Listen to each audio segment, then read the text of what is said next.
ಇವತ್ತು biomolecules ಚಾಪ್ಟರಿಂದ lipids ಮತ್ತು fatty ಆಸಿಡ್ಸ್ಗಳ ಬಗ್ಗೆ ಸ್ಟಡಿ ಮಾಡೋಣ.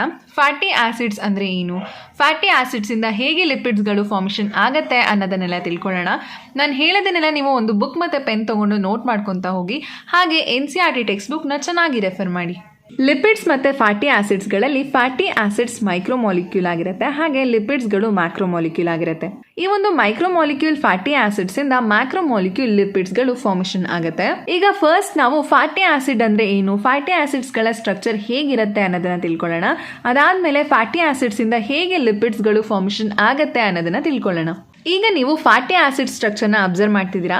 ಫ್ಯಾಟಿ ಆಸಿಡ್ ಸ್ಟ್ರಕ್ಚರ್ ತುಂಬ ಸಿಂಪಲ್ ಆಗಿರುತ್ತೆ. ಇದು ಹೈಡ್ರೋಕಾರ್ಬನ್ ಚೈನಿಂದ ಫಾರ್ಮೇಷನ್ ಆಗಿರುತ್ತೆ.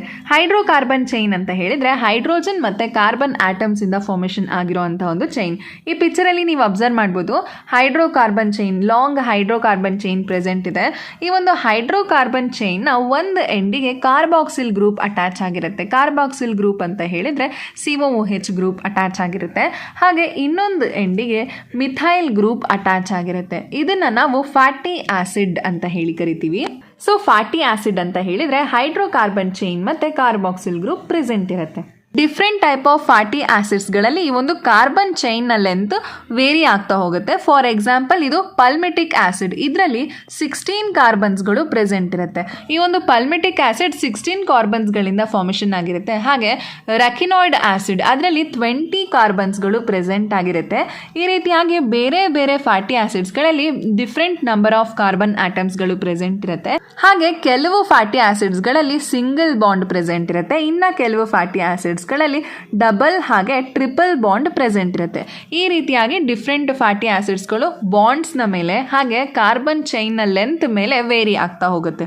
ಫ್ಯಾಟಿ ಆಸಿಡ್ಸ್ಗಳನ್ನು ಆರ್ಗ್ಯಾನಿಕ್ ಕಾಂಪೌಂಡ್ಸ್ ಅಂತ ಹೇಳಿ ಕರಿಬೋದು. ಆರ್ಗ್ಯಾನಿಕ್ ಕಾಂಪೌಂಡ್ಸ್ ಅಂತ ಹೇಳಿದರೆ ಯಾವ ಒಂದು ಕಾಂಪೌಂಡ್ಸಲ್ಲಿ ಕಾರ್ಬನ್ ಆಟಮ್ ಇರುತ್ತೆ ಅದನ್ನು ನಾವು ಆರ್ಗ್ಯಾನಿಕ್ ಕಾಂಪೌಂಡ್ಸ್ ಅಂತ ಹೇಳಿ ಕರಿತೀವಿ. ಫ್ಯಾಟಿ ಆಸಿಡ್ಸ್ಗಳಲ್ಲೂ ಕೂಡ ಕಾರ್ಬನ್ ಪ್ರೆಸೆಂಟ್ ಇರುತ್ತೆ ಅಲ್ವಾ. ಸೊ ಫ್ಯಾಟಿ ಆಸಿಡ್ಸ್ಗಳು ಕೂಡ ಆರ್ಗ್ಯಾನಿಕ್ ಕಾಂಪೌಂಡ್ಸ್ ಆಗಿರುತ್ತೆ. Fatty acids are the building blocks of lipids. So fatty ಆಸಿಡ್ಸಿಂದನೇ ಲಿಪಿಡ್ಸ್ಗಳು ಫಾರ್ಮೇಷನ್ ಆಗೋದಲ್ವಾ, ಆದ್ದರಿಂದ ಫ್ಯಾಟಿ ಆಸಿಡ್ಸ್ಗಳನ್ನು ಬಿಲ್ಡಿಂಗ್ ಬ್ಲಾಕ್ಸ್ ಅಂತ ಹೇಳಿ ಕರಿಬೋದು. Fatty acids are hydrocarbon chain with terminal carboxyl group.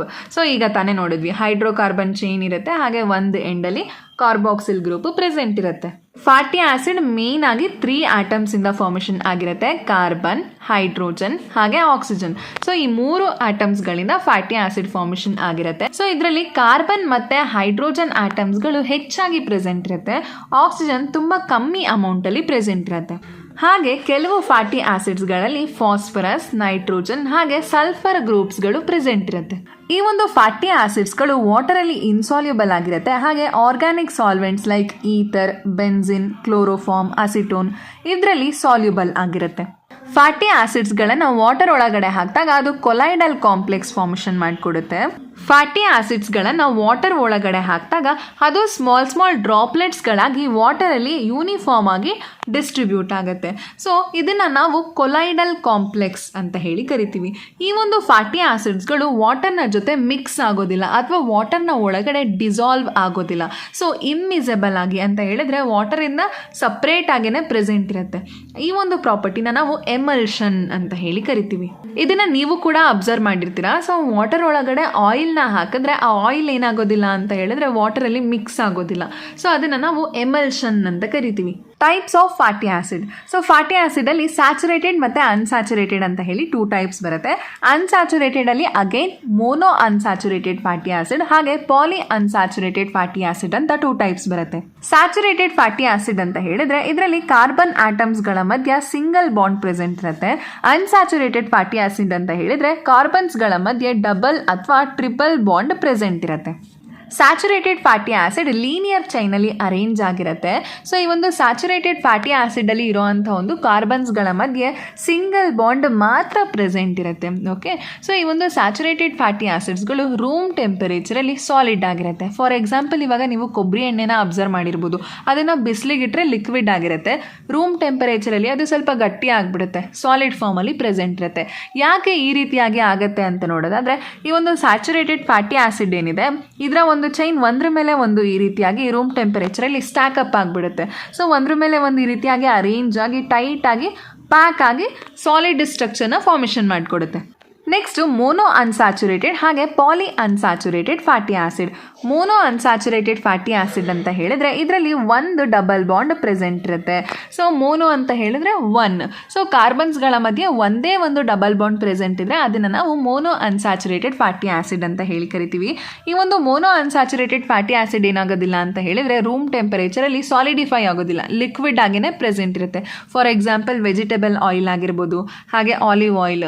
ಏನಕ್ಕೆ ಅಂತ ಹೇಳಿದ್ರೆ ಸ್ಯಾಚುರೇಟೆಡ್ ಫ್ಯಾಟಿ ಆಸಿಡ್ಸ್ಗಳ ರೀತಿ ಇದು ಒಂದ್ರ ಮೇಲೆ ಒಂದು ಅರೇಂಜ್ ಆಗಿ ಟೈಟ್ ಆಗಿ ಪ್ಯಾಕ್ ಆಗೋದಿಲ್ಲ. ಸೊ ಇಲ್ಲಿ ನೀವು ಅಬ್ಸರ್ವ್ ಮಾಡ್ಬೋದು, ಡಬಲ್ ಬಾಂಡ್ ಇರೋ ಕಡೆ ಸ್ವಲ್ಪ ಬೆಂಡ್ ಆಗಿದೆ ಸ್ಟ್ರಕ್ಚರು. ಸೊ ಆದ್ರಿಂದ ಇದು ಒಂದ್ರ ಮೇಲೆ ಒಂದು ಅರೇಂಜ್ ಆಗುವಾಗ ಎರಡು ಚೈನ್ಸ್ಗಳ ಮಧ್ಯೆ ಗ್ಯಾಪ್ ಇರುತ್ತೆ. ಸೊ ಟೈಟ್ ಆಗಿ ಪ್ಯಾಕ್ ಆಗಲ್ಲ, ಆದ್ರಿಂದ ಇದು ರೂಮ್ ಟೆಂಪರೇಚರಲ್ಲಿ ಕೂಡ ಲಿಕ್ವಿಡ್ ಆಗಿರುತ್ತೆ. Next polyunsaturated fatty acid. Polyunsaturated fatty acid ಅಲ್ಲಿ ಒಂದಕ್ಕಿಂತ ಹೆಚ್ಚು ಡಬಲ್ ಬಾಂಡ್ಸ್ಗಳು ಪ್ರೆಸೆಂಟ್ ಇದೆ. ಇಲ್ಲಿ ಅಬ್ಸರ್ವ್ ಮಾಡ್ಬೋದು ನೀವು, ಇಲ್ಲಿ 3 ಡಬಲ್ ಬಾಂಡ್ಸ್ಗಳು ಪ್ರೆಸೆಂಟ್ ಇದೆ. ಆದ್ರಿಂದ ಇದನ್ನ ಪಾಲಿ ಅನ್ಸ್ಯಾಚುರೇಟೆಡ್ ಫ್ಯಾಟಿ ಆಸಿಡ್ ಅಂತ ಹೇಳಿ ಕರಿತೀವಿ. ಈ ಒಂದು ಪಾಲಿ ಅನ್ಸ್ಯಾಚುರೇಟೆಡ್ ಫ್ಯಾಟಿ ಆಸಿಡ್ಸ್ಗಳು ಕೂಡ ಅಷ್ಟೇ ರೂಮ್ ಟೆಂಪರೇಚರಲ್ಲಿ ಲಿಕ್ವಿಡ್ ಆಗಿರುತ್ತೆ. ಏನಕ್ಕೆ ಅಂತ ಹೇಳಿದ್ರೆ ಸೊ ಇದು ಕೂಡ ಸ್ಟ್ರಕ್ಚರ್ ಬೆಂಡ್ ಆಗಿರೋದ್ರಿಂದ ಫ್ರೀ ಆಗಿ ಅರೇಂಜ್ ಆಗುತ್ತೆ. ಸೊ ಅದರಿಂದ ಇದು ಸಾಲಿಡಿಫೈ ಆಗೋದಿಲ್ಲ, ರೂಮ್ ಟೆಂಪರೇಚರಲ್ಲೂ ಕೂಡ ಲಿಕ್ವಿಡ್ ಆಗಿ ಇರುತ್ತೆ. ನಮ್ಮ ಬಾಡಿಯಲ್ಲಿ ಫ್ಯಾಟ್ ಟ್ರೈಗ್ಲಿಸರೈಡ್ಸ್ನ ಫಾರ್ಮಲ್ಲಿ ಸ್ಟೋರ್ ಆಗುತ್ತೆ. ಟ್ರೈಗ್ಲಿಸರೈಡ್ಸ್ ಅಂತ ಹೇಳಿದ್ರೆ 3 ಫ್ಯಾಟಿ ಆಸಿಡ್ಸ್ಗಳು ಒಂದು ಗ್ಲಿಸರಾಲ್ನ ಜೊತೆ ಸೇರಿಕೊಂಡು ಟ್ರೈಗ್ಲಿಸರೈಡ್ಸ್ನ ಫಾರ್ಮೇಷನ್ ಮಾಡಿಕೊಡುತ್ತೆ. ಈ ಒಂದು ಪ್ರೋಸೆಸ್ಸಲ್ಲಿ ವಾಟರ್ ಮಾಲಿಕ್ಯೂಲ್ ರಿಲೀಸ್ ಅಥವಾ ಎಲಿಮಿನೇಟ್ ಆಗುತ್ತೆ. ಇದು ಗ್ಲಿಸರಾಲ್ ಮಾಲಿಕ್ಯೂಲ್. ಹಾಗೆ ಇದು ಫ್ಯಾಟಿ ಆಸಿಡ್. ಒಂದು ಗ್ಲಿಸರಾಲ್ ಮಾಲಿಕ್ಯೂಲ್ನ ಜೊತೆ 3 ಫ್ಯಾಟಿ ಆಸಿಡ್ಸ್ಗಳು ಸೇರಿಕೊಂಡು ಟ್ರೈಗ್ಲಿಸರೈಡ್ಸ್ನ ಫಾರ್ಮೇಷನ್ ಮಾಡಿಕೊಡುತ್ತೆ. ಗ್ಲಿಸರಾಲ್ನ OH ಹಾಗೆ ಫ್ಯಾಟಿ ಆಸಿಡ್ ಅಲ್ಲಿ ಇರುವಂತಹ ಒಂದು H, ಇದೆರಡೂ ಸೇರಿಕೊಂಡು H2O ರಿಲೀಸ್ ಮಾಡುತ್ತೆ. ಸೊ ಈ ಒಂದು ಪ್ರೋಸೆಸ್ನ ನಾವು ಡಿಹೈಡ್ರೇಷನ್ ಅಂತ ಹೇಳಿ ಕರಿತೀವಿ. ಇದೇ ರೀತಿಯಾಗಿ ಇಲ್ಲೂ ಕೂಡ ನಡೆಯುತ್ತೆ. ಸೊ ಈ ರೀತಿಯಾಗಿ ಗ್ಲಿಸರಾಲ್ ಮತ್ತೆ 3 ಫ್ಯಾಟಿ ಆಸಿಡ್ಸ್ಗಳು ಸೇರಿಕೊಂಡು ಟ್ರೈಗ್ಲಿಸರೈಡ್ಸ್ನ ಫಾರ್ಮೇಷನ್ ಮಾಡಿಕೊಡುತ್ತೆ. ಇದರಲ್ಲಿ ಟ್ರೈಗ್ಲಿಸರೈಡ್ ಫಾರ್ಮೇಷನ್ನ ಅಬ್ಸರ್ವ್ ಮಾಡ್ಬೋದು. ನೋಡಿ, ಒಂದು ಗ್ಲಿಸರಾಲ್ ಮಾಲಿಕ್ಯೂಲ್ ಇದೆ, ಹಾಗೆ 3 ಫ್ಯಾಟಿ ಆಸಿಡ್ಸ್ಗಳಿದೆ, R1, R2 ಮತ್ತು R3 3 ಫ್ಯಾಟಿ ಆಸಿಡ್ಸ್ಗಳಿದೆ. ಸೊ ಇದು ಗ್ಲಿಸರಾಲ್ನ ಜೊತೆ ಸೇರಿಕೊಂಡು ಟ್ರೈಗ್ಲಿಸರೈಡ್ನ ಫಾರ್ಮೇಷನ್ ಮಾಡಿಕೊಟ್ಟಿದೆ. ಇಲ್ಲಿ ವಾಟರ್ ಮಾಲಿಕ್ಯೂಲ್ ಎಲಿಮಿನೇಟ್ ಆಗಿರೋದನ್ನ ಅಬ್ಸರ್ವ್ ಮಾಡ್ಬೋದು. Types of glycerides. ಗ್ಲಿಸರಾಲ್ನ ಜೊತೆ ಫ್ಯಾಟಿ ಆಸಿಡ್ ಸೇರಿಕೊಂಡು ಗ್ಲಿಸರೈಡ್ಸ್ನ ಫಾರ್ಮೇಷನ್ ಮಾಡಿಕೊಡುತ್ತೆ. ಸೊ ಈ ಒಂದು ಗ್ಲಿಸರೈಡ್ಸಲ್ಲಿ 3 ಟೈಪ್ಸ್ ಬರುತ್ತೆ: ಮೋನೋಗ್ಲಿಸರೈಡ್, ಡೈಗ್ಲಿಸರೈಡ್ ಹಾಗೆ ಟ್ರೈಗ್ಲಿಸರೈಡ್. ಮೋನೋಗ್ಲಿಸರೈಡ್ ಅಂತ ಹೇಳಿದ್ರೆ ಗ್ಲಿಸರಾಲ್ ಮಾಲಿಕ್ಯೂಲ್ನ ಜೊತೆ ಒಂದೇ ಒಂದು ಫ್ಯಾಟಿ ಆಸಿಡ್ ಕಂಬೈನ್ ಆಗಿರುತ್ತೆ. ಡೈಗ್ಲಿಸರೈಡ್ ಅಂತ ಹೇಳಿದ್ರೆ 2 ಫ್ಯಾಟಿ ಆಸಿಡ್ಸ್ಗಳು ಕಂಬೈನ್ ಆಗಿರುತ್ತೆ. ಟ್ರೈಗ್ಲಿಸರೈಡ್ ಅಂತ ಹೇಳಿದ್ರೆ 3 ಫ್ಯಾಟಿ ಆಸಿಡ್ಸ್ಗಳು ಕಂಬೈನ್ ಆಗಿರುತ್ತೆ. ಮೋನೋಗ್ಲಿಸರೈಡ್ ಗ್ಲಿಸರಾಲ್ ಮಾಲಿಕ್ಯೂಲ್ನ ಜೊತೆ ಒಂದು ಫ್ಯಾಟಿ ಆಸಿಡ್ ಮಾಲಿಕ್ಯೂಲ್ ಸೇರಿಕೊಂಡು ಮೋನೋಗ್ಲಿಸರೈಡ್ನ ಫಾರ್ಮೇಷನ್ ಮಾಡಿಕೊಡುತ್ತೆ. ಒಂದೇ ಒಂದು ಫ್ಯಾಟಿ ಆಸಿಡ್ ಇದ್ರೆ ಅದನ್ನು ನಾವು ಮೋನೋಗ್ಲಿಸರೈಡ್ ಅಂತ ಹೇಳಿ ಕರಿತೀವಿ. ಸೊ ಈ ಒಂದು ಪ್ರೋಸೆಸ್ಸಲ್ಲಿ ಗ್ಲಿಸರಾಲ್ ಇಂದ OH ಹಾಗೆ ಫ್ಯಾಟಿ ಆಸಿಡ್ ಇಂದ H ಸೇರಿಕೊಂಡು H2O ಮಾಲಿಕ್ಯೂಲ್ನ ರಿಲೀಸ್ ಮಾಡುತ್ತೆ. ಫ್ಯಾಟಿ ಆಸಿಡ್ ಮತ್ತು ಗ್ಲಿಸರಾಲ್ ಎರಡೂ ಕೂಡ ಕಂಬೈನ್ ಆದಮೇಲೆ ಈ ರೀತಿಯಾಗಿ ಮೋನೋಗ್ಲಿಸರೈಡ್ ಸ್ಟ್ರಕ್ಚರ್ನ ಫಾರ್ಮೇಷನ್ ಮಾಡಿಕೊಡುತ್ತೆ. ಇದರಲ್ಲಿ R ಫ್ಯಾಟಿ ಆಸಿಡ್ನ ರೆಪ್ರೆಸೆಂಟ್ ಮಾಡುತ್ತೆ. ಇಲ್ಲಿ ಹೈಡ್ರೋಜನ್ ಲಾಸ್ ಆಗಿರೋದನ್ನು ಕೂಡ ಅಬ್ಸರ್ವ್ ಮಾಡ್ಬೋದು. ಡೈಗ್ಲಿಸರೈಡ್ ಅಂತ ಹೇಳಿದ್ರೆ ಒಂದು ಗ್ಲಿಸರಾಲ್ ಮಾಲಿಕ್ಯೂಲ್ನ ಜೊತೆ 2 ಫ್ಯಾಟಿ ಆಸಿಡ್ಸ್ಗಳು ಕಂಬೈನ್ ಆಗಿರುತ್ತೆ. ಇಲ್ಲಿ 2 ಹೈಡ್ರೋಜನ್ ಮಾಲಿಕ್ಯೂಲ್ ರಿಲೀಸ್ ಆಗುತ್ತೆ. ಗ್ಲಿಸರಾಲ್ನ ಜೊತೆ 2 ಫ್ಯಾಟಿ ಆಸಿಡ್ಗಳು ಕಂಬೈನ್ ಆದಾಗ ಈ ರೀತಿಯಾಗಿ ಡೈಗ್ಲಿಸರೈಡ್ ಸ್ಟ್ರಕ್ಚರ್ ಫಾರ್ಮೇಷನ್ ಆಗುತ್ತೆ. R1 ಮತ್ತು R2 ಫ್ಯಾಟಿ ಆಸಿಡ್ಸ್ಗಳನ್ನು ರೆಪ್ರೆಸೆಂಟ್ ಮಾಡುತ್ತೆ. ಸೊ ಇಲ್ಲಿ 2 ವಾಟರ್ ಮಾಲಿಕ್ಯೂಲ್ ಲಾಸ್ ಆಗಿ 2 ಫ್ಯಾಟಿ ಆಸಿಡ್ ಮಾಲಿಕ್ಯೂಲ್ಸ್ಗಳು ಆ್ಯಡ್ ಆಗಿರೋದನ್ನು ಅಬ್ಸರ್ವ್ ಮಾಡ್ಬೋದು. ಹಾಗೆ ಒಂದು ಗ್ಲಿಸರಾಲ್ ಮಾಲಿಕ್ಯೂಲ್ನ ಜೊತೆ 3 ಫ್ಯಾಟಿ ಆಸಿಡ್ಸ್ಗಳು ಕಂಬೈನ್ ಆಗಿ ಟ್ರೈಗ್ಲಿಸರೈಡ್ಸ್ನ ಫಾರ್ಮೇಷನ್ ಮಾಡಿಕೊಡುತ್ತೆ. ಇದರಲ್ಲಿ 3 H2O ಮಾಲಿಕ್ಯೂಲ್ ರಿಲೀಸ್ ಆಗುತ್ತೆ. ಇದರಲ್ಲಿ ಟ್ರೈಗ್ಲಿಸರೈಡ್ ಸ್ಟ್ರಕ್ಚರ್ನ ಅಬ್ಸರ್ವ್ ಮಾಡ್ಬೋದು. R1, R2, R3 3 ಫ್ಯಾಟಿ ಆಸಿಡ್ಸ್ಗಳು ಆ್ಯಡ್ ಆಗಿರೋದನ್ನ ರೆಪ್ರೆಸೆಂಟ್ ಮಾಡುತ್ತೆ. ಲಿಪಿಡಲ್ಲಿ ಫಾಸ್ಫರಸ್ ಪ್ರೆಸೆಂಟ್ ಇದ್ದರೆ ಅದನ್ನು ನಾವು ಫಾಸ್ಫೋಲಿಪಿಡ್ ಅಂತ ಹೇಳಿ ಕರಿತೀವಿ. ಪ್ಲಾಸ್ಮಾ ಮೆಂಬ್ರೇನ್ ಸ್ಟ್ರಕ್ಚರ್ನ ಬಗ್ಗೆ ಸ್ಟಡಿ ಮಾಡುವಾಗ ನಾವು ಫಾಸ್ಫೋಲಿಪಿಡ್ನ ಬಗ್ಗೆ ಓದಿದ್ವಿ. ಸೊ ಈ ಒಂದು ಫಾಸ್ಫೋಲಿಪಿಡ್ ಹೇಗೆ ಫಾರ್ಮೇಷನ್ ಆಗುತ್ತೆ ಅನ್ನೋದನ್ನ ನೋಡೋಣ. ಒಂದು ಗ್ಲಿಸರಾಲ್ ಮಾಲಿಕ್ಯೂಲಿಗೆ 2 ಫ್ಯಾಟಿ ಆಸಿಡ್ಸ್ಗಳು ಆ್ಯಡ್ ಆಗುತ್ತೆ. ಹಾಗೆ ಇದರ ಜೊತೆ ಒಂದು ಫಾಸ್ಫೋರಿಕ್ ಆಸಿಡ್ ಆ್ಯಡ್ ಆಗುತ್ತೆ.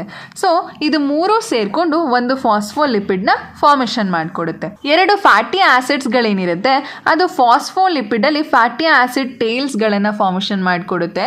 ಹಾಗೆ ಈ ಒಂದು ಫಾಸ್ಫರಸ್ ಗ್ರೂಪ್ ಫಾಸ್ಫೇಟ್ ಹೆಡ್ನ ಫಾರ್ಮೇಷನ್ ಮಾಡಿಕೊಡುತ್ತೆ. ಈ ಒಂದು ಪ್ರೋಸೆಸ್ಸಲ್ಲೂ ಕೂಡ ಹೈಡ್ರೋಜನ್ ಮಾಲಿಕ್ಯೂಲ್ ರಿಲೀಸ್ ಆಗುತ್ತೆ. ಸೊ ಒಂದು ಗ್ಲಿಸರಾಲ್, 2 ಫ್ಯಾಟಿ ಆಸಿಡ್ಸ್ಗಳು ಹಾಗೆ H3PO4 ಅಥವಾ ಫಾಸ್ಫೋರಿಕ್ ಆಸಿಡ್ ಸೇರಿಕೊಂಡು ಫಾಸ್ಫೋಲಿಪಿಡ್ನ ಫಾರ್ಮೇಷನ್ ಮಾಡಿಕೊಡುತ್ತೆ.